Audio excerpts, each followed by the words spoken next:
അസ്സലാമു അലൈക്കും dear friends. ഇന്നത്തെ നമ്മുടെ സ്പെഷ്യൽ നിങ്ങൾ ആരും ഇതുവരെയും ട്രൈ ചെയ്ത് നോക്കിയിട്ടില്ലാത്ത ഒരു അടിപൊളി വെറൈറ്റി റെസിപ്പിയാണ്. നമ്മുടെ ഈ വീഡിയോ കണ്ടുകൊണ്ടിരിക്കുന്ന സമയത്ത് നിങ്ങൾക്ക് ഇഷ്ടപ്പെടുകയാണെങ്കിൽ ഒന്ന് ലൈക്ക് ചെയ്തേക്കണേ. അതുപോലെ തന്നെ നമ്മുടെ ഈ ചാനൽ ആദ്യമായിട്ട് കാണുന്നവരും ഇതുവരെയും സബ്സ്ക്രൈബ് ചെയ്യാത്തവരും പ്ലീസ് ഒന്ന് സബ്സ്ക്രൈബ് ചെയ്തേക്കണേ. ഞാനിടുന്ന വീഡിയോസ് ഉടനടി കിട്ടുന്നതിനായി സബ്സ്ക്രൈബ് ബട്ടന്റെ തൊട്ടടുത്ത് കാണുന്ന ബെല്ലൈക്കൺ കൂടി ക്ലിക്ക് ചെയ്തിട്ട് ഓൾ എന്ന ഓപ്ഷൻ എനേബിൾ ചെയ്യാനും മറക്കല്ലേ. ആദ്യത്തിന് ഇതിനായിട്ട് ഞാനിവിടെ 1 ലിറ്റർ വെള്ളം തിളപ്പിക്കാൻ വെച്ചിട്ടുണ്ട്. ഇനി ഇതിലേക്ക് 1 ടീസ്പൂൺ ഉപ്പിട്ട് കൊടുക്കാം. ഇപ്പൊ വെള്ളം തിളച്ച് വന്നിട്ടുണ്ട്. ഇനി ഇതിലേക്ക് നമ്മൾ ചേർത്ത് കൊടുക്കുന്നത് സോയ ചങ്ക്സ് ആണ്. 250 ml കപ്പിന് 1 കപ്പ് സോയ ചങ്ക്സ് ആണ് എടുത്തിട്ടുള്ളത്. ഒരു 50 ഗ്രാമേ എടുത്തിട്ടുള്ളൂ. നമ്മൾ വെള്ളത്തിൽ കിടന്ന് വെന്ത് വീർത്ത് വരുന്ന സമയത്ത് കുറച്ചും കൂടെ ഒന്ന് വലുതാവും. കുറച്ചെടുത്താൽ മതി. ഇത് ഒരു 5 മിനിറ്റ് നമുക്ക് ഇതൊന്ന് വേവിച്ചെടുക്കണം. ഇപ്പോൾ ഒരു 5 മിനിറ്റ് ആയപ്പോൾ സോയ ചങ്ക്സ് ഒക്കെ വെന്ത് സോഫ്റ്റായി വന്നിട്ടുണ്ട്. ഇപ്പോൾ കണ്ടില്ലേ, കുറച്ചും കൂടെ നല്ലോണം വീർത്ത് വന്നിട്ടുണ്ട്. അപ്പോൾ ഇത് നിങ്ങൾക്ക് ഇങ്ങനെ തിളച്ച വെള്ളത്തിലിട്ടിട്ട് 5 മിനിറ്റ് വേവിച്ചെടുക്കാം. അല്ലാന്നുണ്ടെങ്കിൽ തിളച്ച വെള്ളം ഒരു ബൗളിൽ ഒഴിച്ചിട്ട് അതിൽ സോയ ചങ്ക്സ് ഇട്ട് ഒരു 10 മിനിറ്റ് മൂടി വെച്ചിട്ട് എടുക്കാം. വെള്ളത്തിൽ നിന്ന് നമുക്ക് ഊറ്റിയെടുത്ത് ചൂട് മാറാൻ വേണ്ടിയിട്ട് നമുക്ക് മാറ്റി വയ്ക്കാം.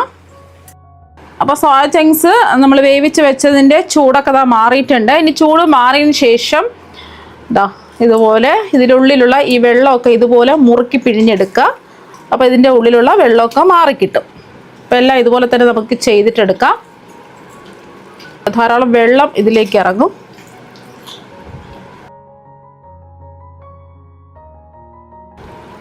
അപ്പോൾ സോയ ചങ്ക്സിൻ്റെ വെള്ളം മുഴുവനും മാറ്റിയിട്ടുണ്ട്. സോയ ചങ്ക്സ് പിഴിഞ്ഞെടുത്ത വെള്ളം നമുക്ക് മാറ്റാം. ഇനി വെള്ളമൊക്കെ പിഴിഞ്ഞെടുത്ത സോയ ചങ്ക്സ് മിക്സിയുടെ ജാറിലേക്ക് മാറ്റാം. ഇനി സോയ ചങ്ക്സ് പൾസ് മോഡിലിട്ടിട്ട് ഒന്ന് ക്രഷ് ചെയ്തെടുക്കാം. ജസ്റ്റ് ഒന്ന് പൾസ് മോഡിലിട്ട് ഒന്ന് ക്രഷ് ചെയ്തെടുക്കുന്ന സമയത്ത് ഇതുപോലെ ആയി കിട്ടും. ഒരുപാട് സമയത്ത് നമുക്ക് ക്രഷ് ചെയ്യേണ്ട ആവശ്യമില്ല. ഈ ഒരു രീതിക്ക് ഒന്ന് പൊടിച്ചെടുക്കാം. പാൻ ചൂടാക്കാൻ വെക്കാം. ഇതിലേക്ക് 1 ടേബിൾ സ്പൂൺ വെളിച്ചെണ്ണ ഒഴിച്ചു കൊടുക്കാം. വെളിച്ചെണ്ണ ഒന്ന് ചൂടാവട്ടെ. പിന്നെ വെളിച്ചെണ്ണയ്ക്ക് പകരമായിട്ട് നിങ്ങൾക്ക് 1 ടേബിൾ സ്പൂൺ ബട്ടർ വേണമെന്നുണ്ടെങ്കിൽ എടുക്കാം. അല്ലാന്നുണ്ടെങ്കിൽ നെയ്യ് വേണമെന്നുണ്ടെങ്കിലും എടുക്കാവുന്നതാണ്. പിന്നെ ഡയറ്റ് ഒക്കെ ചെയ്യുന്നവരാണെന്നുണ്ടെങ്കിൽ 1 ടേബിൾ സ്പൂൺ ബട്ടറിൽ ചെയ്യുന്നതായിരിക്കും കുറച്ചും കൂടെ നല്ലത്. ഏത് വേണമെങ്കിലും എടുക്കാവുന്നതാണ്. ഇനി എണ്ണ ഒന്ന് ചൂടായതിന് ശേഷം ഇതിലേക്ക് ഒരു 1/2 ടീസ്പൂൺ കടുക് ഇട്ടൊന്ന് പൊട്ടിക്കാം. കടുകെല്ലാം ഒന്ന് പൊട്ടിയതിന് ശേഷം ഇതിലേക്ക് 1 ടീസ്പൂൺ വലിയ ജീരകം ചെറുതായിട്ടൊന്ന് തരിതരിപ്പായിട്ട് പൊടിച്ചെടുത്തതാണ്. ഇങ്ങനെ തരിതരിപ്പായിട്ട് പൊടിച്ച വലിയ ജീരകം ഇല്ലാന്നുണ്ടെങ്കിൽ 1 ടീസ്പൂൺ മുഴുവനായിട്ടുള്ള വലിയ ജീരകം എടുത്താലും മതി. ടൈം കുറച്ച് വെച്ചിട്ട് ഇട്ട് കൊടുക്കുക. നല്ലൊരു മണം വരും. പെട്ടെന്ന് ഒരു 10 സെക്കൻഡ് ഒന്ന് ഇളക്കി കൊടുക്കുക. എന്നിട്ട് ഇതിലേക്ക് 2 സവാള ചെറുതായിട്ട് കട്ട് ചെയ്ത് ചേർക്കാം. സവാള എല്ലാം വയന്ന് ഒരു ഗോൾഡൻ നിറമാവണം. ഇപ്പം മീഡിയം ഫ്ലെയിമിൽ വെച്ചിട്ടാണ് സവാള വഴറ്റി എടുക്കുന്നത്. ഇപ്പോൾ ഒരു ഗോൾഡൻ നിറം ആയിട്ടുണ്ട്. ഇതിലേക്ക് ചേർത്ത് കൊടുക്കുന്നത് 1 ടേബിൾ സ്പൂൺ വെളുത്തുള്ളി ചതച്ചെടുത്തതാണ്. നിങ്ങൾക്ക് വേണമെന്നുണ്ടെങ്കിൽ പൊടിപൊടിയായിട്ട് കട്ട് ചെയ്തെടുക്കാം, അല്ലെങ്കിൽ നീളത്തിൽ കട്ട് ചെയ്തും ചേർത്ത് കൊടുക്കാം. ഇഞ്ചി വെളുത്തുള്ളി പേസ്റ്റ് ആണെന്നുണ്ടെങ്കിൽ 1 ടീസ്പൂൺ വീതം ചേർത്ത് കൊടുക്കുക. ഞാനിപ്പോൾ ഇതിൻ്റെ കൂടെ തന്നെ 1 ടേബിൾ സ്പൂൺ ഇഞ്ചി ചതച്ചതും കൂടി ചേർത്ത് കൊടുത്തു.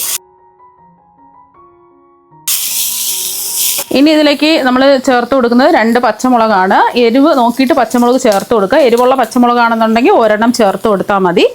ഇപ്പോൾ എരിവില്ലാത്ത പച്ചമുളക് ആയതുകൊണ്ടാണ് 2 ചേർത്ത് കൊടുത്തിട്ടുള്ളത്. പിന്നെ ഒരു തണ്ട് കറിവേപ്പില ചെറുതായിട്ട് കട്ട് ചെയ്ത് ചേർക്കാം.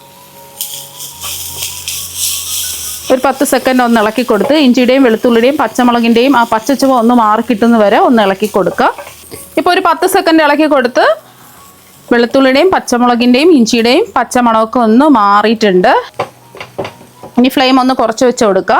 ഒരു 1/2 ടീസ്പൂൺ മഞ്ഞൾപ്പൊടിയും ഒരു 2 ടീസ്പൂൺ മുളക് പൊടി ചേർത്ത് കൊടുക്കാം. ഞാനിപ്പോൾ കശ്മീരി മുളക് പൊടിയാണ് ചേർക്കുന്നത്. ഇതിനധികം എരിവുണ്ടാവില്ല. എരിവുള്ള മുളക് പൊടിയാണെന്നുണ്ടെങ്കിൽ 1 ടീസ്പൂണൊക്കെ ചേർത്ത് കൊടുത്താൽ മതിയാവും. അവരവരുടെ എരിവിനനുസരിച്ച് മുളക് പൊടി ചേർത്ത് കൊടുക്കുക. ഇതിൽ നമ്മൾ പച്ചമുളക് ചേർത്തിട്ടുണ്ട്. ഇനി നമ്മൾ കുരുമുളക് ചേർക്കാനുണ്ട്. അപ്പോൾ എരിവ് നോക്കിയിട്ടുള്ള മുളക് പൊടി ചേർത്ത് കൊടുക്കുക.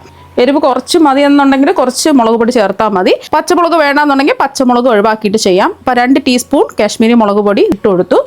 ഇനി ഇതിലേക്ക് ചേർത്ത് കൊടുക്കുന്നത് 1 ടീസ്പൂൺ മല്ലിപ്പൊടിയാണ്. ഇതിലേക്ക് ചേർത്ത് കൊടുക്കുന്നത് 1 ടീസ്പൂൺ കുരുമുളക് പൊടിയാണ്. ഇത്ര എരിവ് വേണ്ടെന്നുണ്ടെങ്കിൽ എല്ലാത്തിനും അളവ് കുറച്ചാൽ മതി. പിന്നെ ഇതിലേക്ക് ചേർത്ത് കൊടുക്കുന്നത് ഗരം മസാല പൊടിയാണ്. 1 ടീസ്പൂണാണ് ചേർത്ത് കൊടുക്കുന്നത്. ഗരം മസാല പൊടിക്ക് പകരമായിട്ട് നിങ്ങൾക്ക് ചിക്കൻ മസാലയോ മീറ്റ് മസാലയോ വേണമെന്നുണ്ടെങ്കിൽ 1 ടീസ്പൂൺ ചേർത്ത് കൊടുക്കാവുന്നതാണ്. അപ്പോൾ ഗരം മസാല പൊടി ചേർക്കേണ്ട ആവശ്യമില്ല. പൊടികളുടെ പച്ചമണം മാറി കിട്ടുന്നവരെ ഒന്ന് ഇളക്കി കൊടുക്കാം.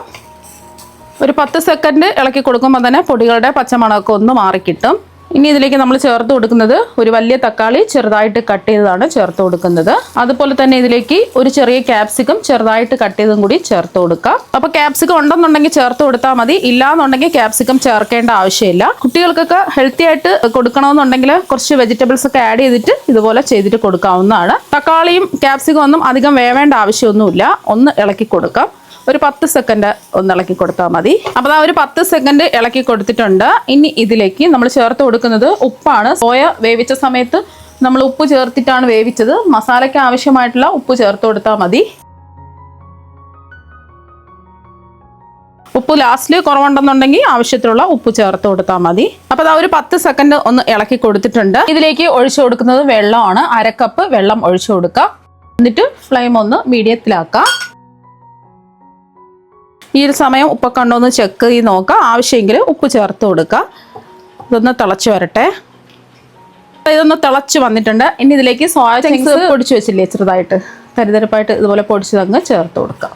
അപ്പോൾ നിങ്ങൾക്ക് വേണമെന്നുണ്ടെങ്കിൽ ചെറിയ സോയ ചങ്ക്സ് വാങ്ങാൻ കിട്ടും. അത് വേണമെന്നുണ്ടെങ്കിലും എടുക്കാവുന്നതാണ്. അപ്പോൾ അതാകുമ്പോൾ കുട്ടികൾ എടുത്ത് കളയും. സോയ ആണെന്നുണ്ടെങ്കിൽ സോയ വേവിച്ചെടുത്തതിന് ശേഷം വെള്ളം മുറുക്കി പിഴിഞ്ഞ് ചെറിയ കഷ്ണങ്ങളായിട്ട് കട്ട് ചെയ്ത് വേണമെന്നുണ്ടെങ്കിലും ചേർത്ത് കൊടുക്കുക. അപ്പോൾ അങ്ങനെ ആകുമ്പോൾ കുട്ടികൾക്ക് ഇഷ്ടമല്ല എന്നുണ്ടെങ്കിൽ ഇത് ഓരോ പീസും എടുത്ത് കളയും. ഇതാകുമ്പോൾ അങ്ങനെ എടുത്ത് കളയാനൊന്നും പറ്റില്ല. നല്ല ടേസ്റ്റാണ്. മാത്രമല്ല ഇത് ഹെൽത്തിയുമാണ്. ഡയറ്റൊക്കെ ചെയ്യുന്നവർക്ക് ഒരുപാട് നല്ലതാണിത്. പെട്ടെന്ന് തന്നെ സോയ ചങ്ക്സ് വെള്ളമൊക്കെ പിടിച്ചെടുക്കും. ഇനി ഇതിലേക്ക് 1 ടീസ്പൂൺ നെയ്യ് ചേർത്ത് കൊടുക്കാം. നെയ്യിൻ്റെ ടേസ്റ്റൊക്കെ ഇഷ്ടമാണെന്നുണ്ടെങ്കിൽ 2 ടീസ്പൂൺ വരെ ചേർത്ത് കൊടുക്കാവുന്നതാണ്. ഞാനിപ്പോൾ കുറച്ച് നെയ്യ് എടുത്തിട്ടുള്ളൂ. ഈ നെയ്യും കൂടെ ചേർക്കുമ്പോൾ ഒരു പ്രത്യേക ഒരു ടേസ്റ്റാണ്. ആ സോയ ചങ്ക്സിൻ്റെ ആ ഒരു കുത്തലോ ചവയൊന്നും ഉണ്ടാവില്ല. നല്ല ടേസ്റ്റാണ് കഴിക്കാൻ വേണ്ടിയിട്ട്. എല്ലാം ഒന്ന് നല്ലതുപോലെ ഫ്രൈ ആക്കി എടുക്കണം. എല്ലാം ഒന്ന് മിക്സ് ചെയ്ത് കൊടുത്തതിന് ശേഷം ഉപ്പൊക്കെ നോക്കുക. ആവശ്യമെങ്കിൽ ചേർത്ത് കൊടുക്കുക. 2-3 മിനിറ്റ് ഇളക്കി കൊടുക്കുക. അപ്പോൾ ഇതുപോലെ ഒന്ന് ഡ്രൈ ആയി കിട്ടും. കുറച്ച് മല്ലിയില ഉണ്ടെന്നുണ്ടെങ്കിൽ മല്ലിയില കട്ട് ചെയ്ത് ചേർക്കാം. അല്ലാന്നുണ്ടെങ്കിൽ കറിവേപ്പില നമ്മൾ ചേർത്തിട്ടുണ്ട്. കുറച്ചും കൂടെ വേണമെന്നുണ്ടെങ്കിൽ ചേർത്ത് കൊടുക്കാം. ഒന്ന് മിക്സ് ചെയ്യാം. എല്ലാം ഒന്ന് മിക്സ് ചെയ്തതിന് ശേഷം നമുക്ക് ഫ്ലെയിം ഓഫാക്കി ഇതിൻ്റെ ചൂട് ജസ്റ്റ് ഒന്ന് മാറാൻ വേണ്ടിയിട്ട് മാറ്റി വയ്ക്കാം. അപ്പോൾ ഇതിൻ്റെ ചൂടൊക്കെ ഒന്ന് മാറിയിട്ടുണ്ട്. അപ്പോൾ ഇതിവിടെ ഇരിക്കട്ടെ. ഇനി അടുത്തതായിട്ട് വേണ്ടത് ഇഡ്ഡലി ചെമ്പാണ്. ഈ ചെമ്പിൽ കുറച്ച് വെള്ളം തിളപ്പിക്കാൻ വെച്ചിട്ടുണ്ട്. അതിൻ്റെ മുകളിൽ ഇഡ്ഡലി തട്ടും വെച്ച് കൊടുത്തു. എന്നിട്ട് കുറച്ച് എണ്ണ ഒന്ന് ബ്രഷ് ചെയ്യാം എല്ലാ കുഴികളിലും. വെള്ളം തിളച്ച് ഇഡ്ഡലി തട്ടൊന്ന് ചൂടാവണം. ഇതുപോലത്തെ തട്ടൊന്നും ഇല്ലാന്നുണ്ടെങ്കിൽ സ്റ്റീമറിൽ ചെറിയ ചെറിയ സ്റ്റീലിൻ്റെ ബൗൾ ഉണ്ടാവുമല്ലോ, അതിൽ ചെയ്തിട്ടെടുത്താലും മതി. ഇനി ഇതിലേക്ക് ഒഴിച്ചു കൊടുക്കുന്നത് ഇഡ്ഡലി മാവാണ്. ഇഡ്ഡലി മാവ് ഉപ്പിട്ട് കലക്കിയെടുത്ത് വെച്ചിട്ടുണ്ട്. അപ്പോൾ ഇത് കുഴികളുടെ അരഭാഗത്തോളം ആദ്യം ഒഴിച്ചു കൊടുക്കാം.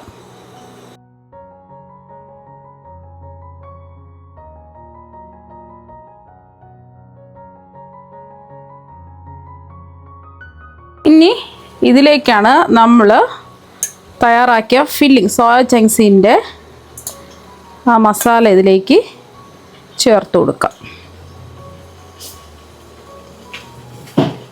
1 ടേബിൾ സ്പൂണൊക്കെ വെച്ച് കൊടുക്കുക. അപ്പം എല്ലാത്തിലും ആ ഫില്ലിംഗ് വെച്ച് കൊടുത്തിട്ടുണ്ട്. ഓവറായിട്ട് അങ്ങ് ഫില്ലിംഗ് വെക്കരുത്. ഇനി ഇതിൻ്റെ മുകളിലായിട്ട് നമുക്ക് 1 സ്പൂണിൽ കുറച്ച് മാവ് എടുക്കുക. ഇത് കവർ ചെയ്യത്തക്ക രീതിയിൽ ഒഴിച്ചു കൊടുക്കുക. 1 ടേബിൾ സ്പൂൺ മാവ് ഇതുപോലെ ഒന്ന് ഒഴിക്കാം.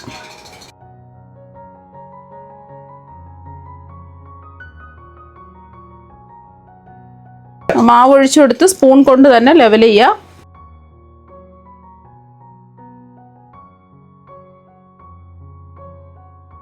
ഫില്ലിങ് കാണാത്ത രീതിയിൽ ഇതുപോലെ ഒന്ന് കവർ ചെയ്ത് കൊടുക്കുക മാവ് വെച്ചിട്ട്.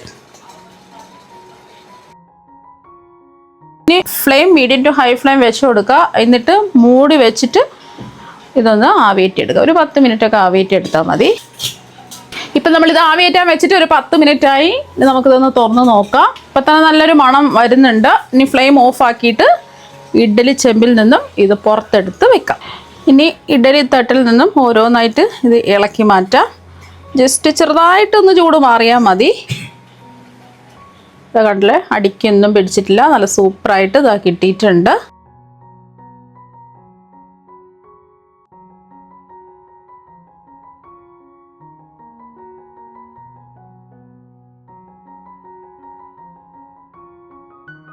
അപ്പോൾ ബാക്കി ഇരിക്കുന്നതും ഇതുപോലെ തന്നെ ചെയ്തിട്ടെടുക്കുക. അപ്പോൾ ആ സോയ വെച്ചിട്ടുള്ള ഇഡ്ഡലി ഇതാ ഇവിടെ റെഡി ആയിട്ടുണ്ട്. നല്ല അടിപൊളി ടേസ്റ്റ് ആണ്. ഇതിന് പ്രത്യേകിച്ച് കറിയുടെ ഒന്നും തന്നെ ആവശ്യമില്ല. ഫില്ലിംഗ് തന്നെ നല്ല അടിപൊളി ടേസ്റ്റ് ആണ്. അപ്പോൾ കുട്ടികൾക്കൊക്കെ എന്തായാലും ഇതുപോലെ വെറൈറ്റി ആയിട്ട് ഇഡ്ഡലി തയ്യാറാക്കി കൊടുക്കുകയാണെന്നുണ്ടെങ്കിൽ അവർക്ക് ഒരുപാട് ഇഷ്ടമാകും. അതുപോലെ തന്നെ ലഞ്ച് ബോക്സിലൊക്കെ കൊടുത്ത് വിടാൻ പറ്റിയ ഒന്നാണിത്. നല്ല ഹെൽത്തിയും ആണ്, നല്ല സോഫ്റ്റും ആണിത്. കഴിക്കാൻ വേണ്ടിയിട്ട് നല്ല ടേസ്റ്റും ആണ്. അപ്പോൾ അതാ കണ്ടില്ലേ, ഉള്ളിലൊക്കെ ഫില്ലിംഗ് ഒക്കെ വന്നിട്ട് അടിപൊളിയായിട്ട് ഇതാ കിട്ടിയിട്ടുണ്ട്. അപ്പോൾ കുട്ടികൾക്കും മുതിർന്നവർക്കും എല്ലാവർക്കും ഒരുപോലെ ഇഷ്ടപ്പെടുന്ന ഇഡ്ഡലിയാണ്. അപ്പോൾ തീർച്ചയായും നിങ്ങളെല്ലാവരും ഇതുപോലെ ഒരു പ്രാവശ്യം ഒന്ന് ട്രൈ ചെയ്ത് നോക്കുക. തീർച്ചയായും നിങ്ങൾക്ക് എല്ലാവർക്കും ഒരുപാട് ഇഷ്ടമാകും. അപ്പോൾ നമുക്ക് മറ്റൊരു വെറൈറ്റി വീഡിയോ ആയിട്ട് വീണ്ടും കാണാം. താങ്ക്